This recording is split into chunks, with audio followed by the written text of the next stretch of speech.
Morning, morning, morning. Yes, we're back with another episode, another rider. Today we have the lovely Renee. Hello. In the car.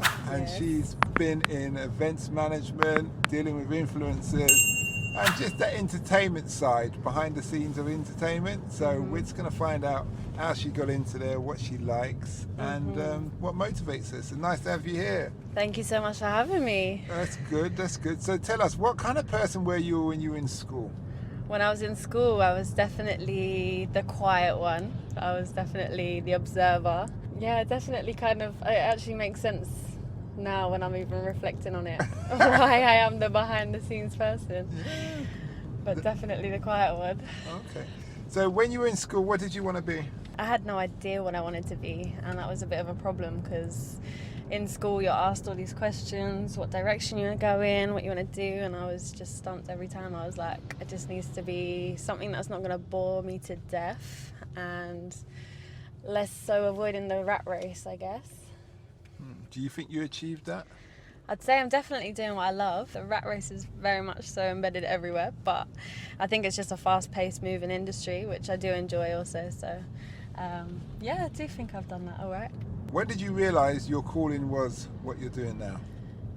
I fell into this sideways. So yeah, not knowing what I wanted to do. I think I went to uni initially after sixth form and then quickly realised I absolutely hated it. So I dropped out. What uni did you go to? I went to Brighton Uni and I was studying international business. I don't know if it was just the international side of things, but it was just, not agreeing with me. So I left that and just went into working. That was when I went into retail, kind of worked my way up into management, operations management. And that was when I kind of realised the operations side of things was working with my brain. That was going well. What year did you leave uni on, and what was the retail company you worked for? I left uni, which year was that? That's a great question. Was it the first year, second year? Yeah, I only lasted one semester. And I worked at River Island.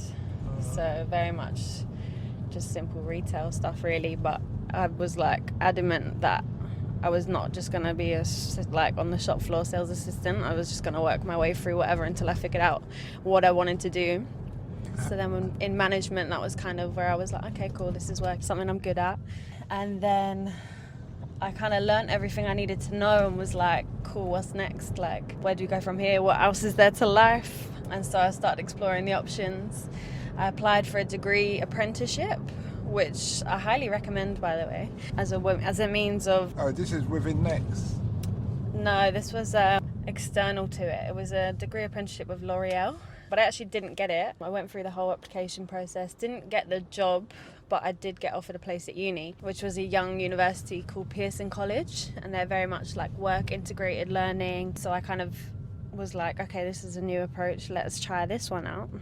And through there I was able to like work full time and study full time, and I was like, okay, cool, this is more my speed. And then through that I met a person through church actually, and she kind of dragged me sideways into production, and I was like, this is amazing, what is this world that I've never come across. And then made another friend who was a film director, and he kind of heard the word producer and was like, cool, you're going to produce my short film.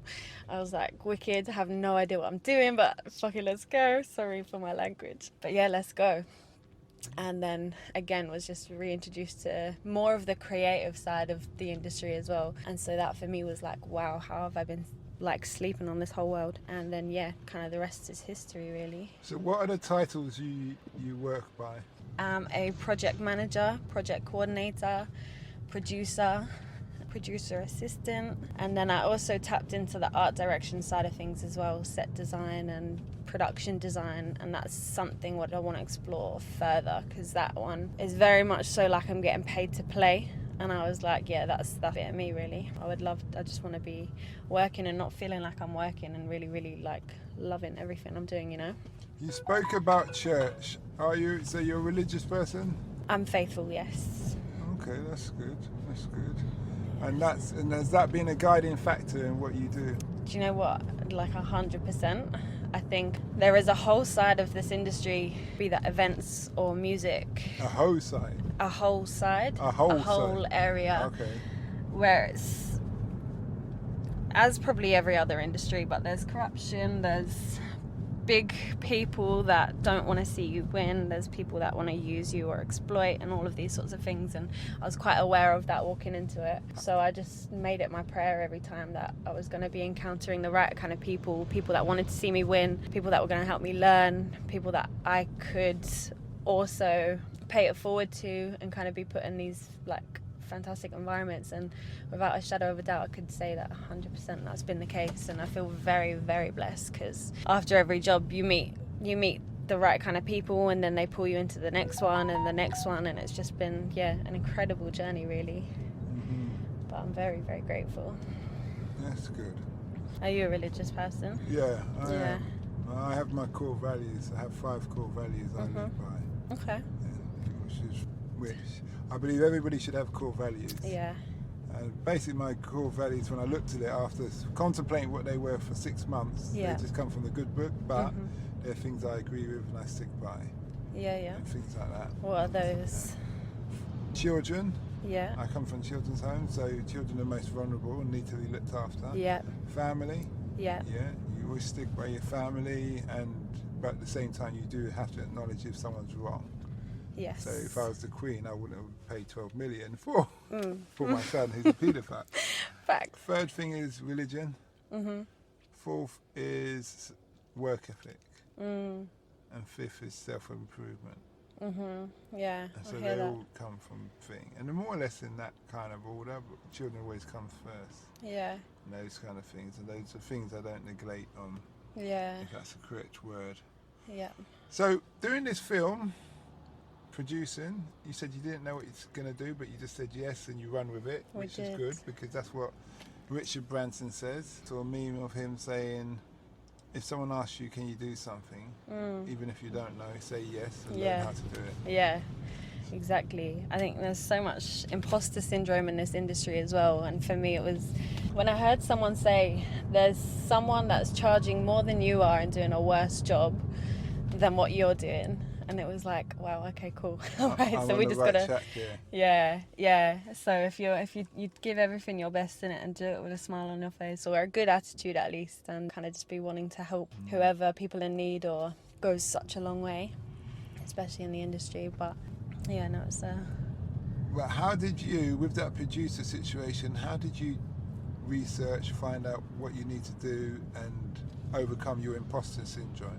I think that one came down to the self-development side of things, and not necessarily having, like I tried to always kind of have a mentor, and then side by side to that, just always be on the ground researching and figuring out what it was that producers do. And when I first started my research and understanding how many different types of producers there are out there, and then breaking that down and understanding what kind of producer I wanted to be, like there's still a lot of different types of producing that I still want to tap into in terms of like the film industry side of it. I think I did a couple of short films and then events, and then moved heavily into video when COVID hit. I was kind of doing music videos and all that sorts of thing, which was, it's very high turnaround, very high speed, but I think the film industry is definitely something that I would like to tap into next. That's a whole nother ball game. Very much the long haul, but also a fantastic one, I think. You spoke about working with influencers. Yes. And you hinted that you try to avoid them.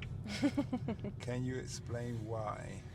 I think it's how people move within the space. I think it was, we were saying about the different age groups, right? I think older influencers kind of know how to move, know how to talk to people respectfully, and just knowing that everyone's human at the end of the day. And it's just such a simple concept, but you would be surprised at how many people actually forget that and kind of have a level of maybe entitlement they do. And I think, and that just, it kind of just leaves you with the whole experience of how you've had with someone. There's never really been one that's been a lasting kind of memory for me, I guess. And if they have been, then they've never been great. So yeah, I would say it's definitely different to working with artists, like talent, as not to say that influencers aren't talent, but I think I suppose it depends, isn't it? Because potentially if you're it's, just looking beautiful, stereotypically speaking here, and you just and people like, and then you say I'm an influencer, that's not talent. That's something that God has blessed you with beauty, and the majority of the people feel that you do look beautiful, or you're showing your ass most of the time, so people think. But then a content creator, which is equivalent to an artist, because in essence, let's say like I would create content, me showing my ass wouldn't get any likes. That respect, I have to create content, and I have to make it intriguing, and what are people learning, what problems are myself, and those kind of things. Put a lot of intentional thought behind things as well. So what also brings to mind is, as a question to you, is do you think the difference is based on one gets bolted to fame very quickly and one was working very hard to get rise to fame? Say that again. So what's the question? One bolts. Do you think that the difference, why you have the difference between influencers and an artist is working very hard, making music, writing songs or whatever, to get to where they get, and they finally get a break after years of what have you. But influencer is just like rose to fame overnight and thinks suddenly I'm a god because they've got 20,000 likes. Yeah, I think there is definitely an element to that, 100%. And I think it all comes down to ego as well. I think if you've had the time to really work with yourself and build into your artistry, you also have the time to spend with yourself and your ego. And I think there's so much emotion that goes hand in hand with art. So being able to tap into your emotions and kind of understand and manage your own emotions or your own ego is such a huge thing. But I think when you're bolted to fame like that, you potentially miss the opportunities to do that. So I think you're right. There's definitely an element of that. But that's not to say that people that like the right people or there's not good people that do get bolted to fame and they can keep their feet on the ground and they can stay humble and kind of actually move correctly. But yeah, I think it depends case by case, person by person, really. Okay, that's good. What does the future hold for you? The future, I am currently, I burnt out big time at the end of last year. I think there's a big problem of freelancing and not having huge boundaries because you're not afforded the luxury of knowing where maybe your next job's going to land. And there was a big kind of point to that last year, so I burnt out quite bad and didn't realise what the long-term effects of that was. So this year I've been trying my best to kind of implement a bit of active recovery and everything, and I've just reached a point of having a week off. I'm just contemplating making it 2 weeks. I think that would be best. And then for the simple reason that I kind of set goals at the start of the year, and then midway through the year kind of just watched those, like achieved a bunch of the goals, but never found the time to there was no time to realign or reset and kind of reset new goals and figure out what that means. So I think at the moment, short term, looks like realigning myself and just understanding whether I need to pivot where I'm at and kind of which direction I do want to take, if that's continuing producing, but I don't think that will be in events. I think I'm very much so evented out currently, but maybe moving back into video, or like I said, trying to tap into the film world. But what's on my heart is definitely the production side of things. So what I want to do is go and learn some 3D design, maybe do an interior design course as well, and kind of really up my game in that space so that I can be actually doing what I want to do well with excellence, I think. So I'm kind of at that stage now. I'm not necessarily back at square one, but maybe back at square one in the new level, right? Like you level up each time, and each time you need to kind of sit and reflect and self-development, I think, like what you're saying, isn't it? So well, it's good to go back to square one, because square one is an examination of everything you've done so far. So I wouldn't feel anywhere to go back to square one. Anyway, when you said burnt out, what exactly did you mean, in the sense of how are you being burnt out? How did you notice that you were burnt out? What was the sign? It came from September to November. It was those 2 months in particular, and I'd taken on like a 3-day-a-week kind of job that was incredibly intense, and that was possibly out of my depth. That was my first agency job, so that was a new experience. But at the same time, I'd taken on a few other jobs like simultaneously, and so it was managing those or managing the team around me that were also helping me do those kind of jobs. So you employ people to help you manage that? You do, yes. Okay. But it does kind of look like ridiculous hours. You're working maybe 18-hour days consistently, not having your weekends off, just working 7 days and just completely exhausting yourself is and when you're doing that for so long or for such a prolonged time, then eventually you just become unproductive, and it's your health at the end of the day then. Sorry to jump in there. Yeah. How have you managed that out? Because you're going to continue in whatever business you're going to be doing. Yeah. But you need to manage that. 100%. So how have you decided that you're going to manage that? So when I first hit the wall with that one, I had to take a month off because I actually did fall ill, as in like I got a cold or flu or whatever it was. Exactly. When you get exhausted. So I took a month off. January came around and I was like, all right, cool, we've had a month off, let's get back into it. And this was when I first underestimated the long-term effects of burnout. Didn't know what I was really working with. So I went back into work, and my body, everything, my brain was it was like screaming at me no, like it just couldn't, it wasn't working the same way as it was. And that was kind of looking like feeling quite overwhelmed all the time, or maybe having panic attacks or all sorts of things. So come March, that was when I was like, I think I need to leave London because I can't be here. It's a lot. So I left. Born in London? No, I was born in New Zealand. Okay. Came here when I was 10. But yeah, at that time I was like, I need to leave. I booked a flight to Costa Rica and stayed out there for 5 weeks and just reset, took a hiatus, which was exactly what I needed. It was, if I highly recommend taking a solo trip as well. It forces you out of comfort zone in every way, shape or form, but it allows you to sit with yourself and really be with yourself without distraction as well. Without people jumping in and saying, do you want this job or come and hang out or whatever, because you're exuding your energy still by constantly being in the environment. And I think maybe that was my lack of boundaries at that time. So it really allowed me to sit down with myself and understand what boundaries I needed to put in place to actually, if I am going to step back into this, we do have to work really, how do I then manage that? And so that just was being quite strict with myself. There was a point where I was like, maybe 5 jobs at a time is a maximum, and then I was like, actually that's too much, maybe we make that 3, and then bringing it right back down again, because when I got back from Costa Rica, I think I was on 2 jobs at that time, and I was like, cool, this feels about right, but even still, let's go for the longer term jobs and higher paying so that we don't have to do too much. And so did that, and that worked quite well. But even still, I was just working that one job, and then I took on one other because I was like, okay, the capacity's feeling good, let's do it again. And then quickly understood that I wasn't ready for that still, so managed to complete the job, but it was a very big wake-up call. And that was when I started doing research into actual burnout and how to fully recover from that.